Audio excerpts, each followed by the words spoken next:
मेरे प्यारे देशवासियों, नमस्कार। 76वें स्वाधीनता दिवस की पूर्व संध्या पर देश विदेश में रहने वाले सभी भारतीयों को मैं हार्दिक बधाई देती हूँ। इस गौरवपूर्ण अवसर पर आपको संबोधित करते हुए मुझे बहुत खुशी हो रही है। एक स्वाधीन देश के रूप में भारत 75 साल पूरे कर रहा है। 14 अगस्त के दिन को विभीषिका स्मृति दिवस के रूप में मनाया जा रहा है। इस स्मृति दिवस को मनाने का उद्देश्य सामाजिक सद्भाव, मानव सशक्तिकरण और एकता को बढ़ावा देना है।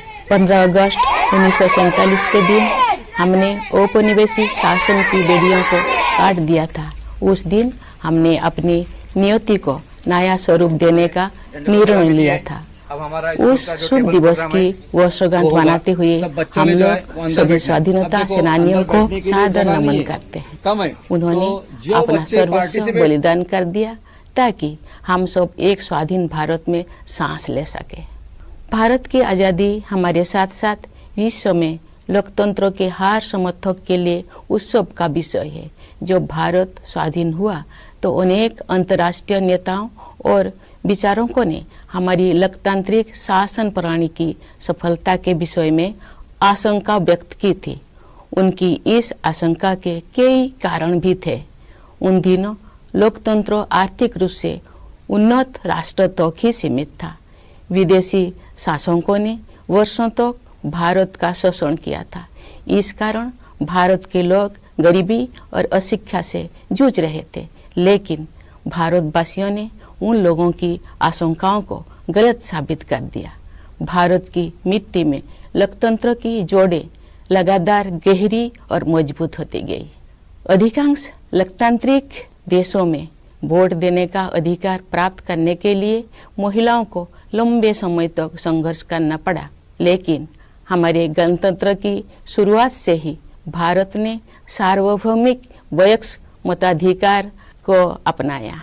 इस प्रकार आधुनिक भारत के निर्माताओं ने प्रत्येक वयस्क नागरिकों को राष्ट्र निर्माण की सामूहिक प्रक्रिया में भाग लेने का अवसर प्रदान किया।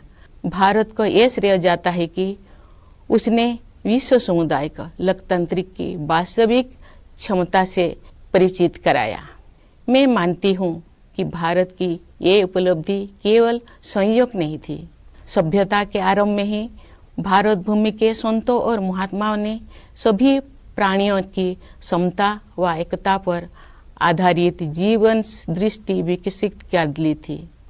महात्मा गांधी जैसे महानायक के नेतृत्व में हुई स्वाधीनता संग्राम के दौरान हमारे प्राचीन जीवन मूल्यों को आधुनिक युग में फिर से स्थापित किया गया। इसी कारण से हमारे लोकतंत्र में भारतीयता के तत्व दिखाई देते हैं। गांधी जी सत्ता के विकेंद्रीकरण और जनसाधारण को अधिकार संपन्न बनाने के पक्षधर थे। पिछले 75 सप्ताह से हमारे देश में स्वाधीनता संग्राम के महान आदर्शों का स्मरण किया जा रहा है। आज़ादी का अमृत महोत्सव मार्च 2021 में दांडी यात्रा की स्मृति को फिर से जीवंत रूप देकर शुरू किया गया है। उस युगांतरकारी आंदोलन में हमारे संघर्ष को विश्व पटल पर स्थापित किया था। उसे सम्मान देकर हमारे इस महोत्सव की शुरुआत की गई। ये महोत्सव भारत की जनता को समर्पित है। देशवासियों द्वारा हासिल की गई सफलता के आधार पर आत्मनिर्भर भारत के निर्माण का संकल्प भी इस उत्सव का हिस्सा है। हर आयु वर्ग के नागरिक पूरे देश में आयोजित इस महोत्सव के कार्यक्रम में उत्साहपूर्वक भाग ले रहे हैं।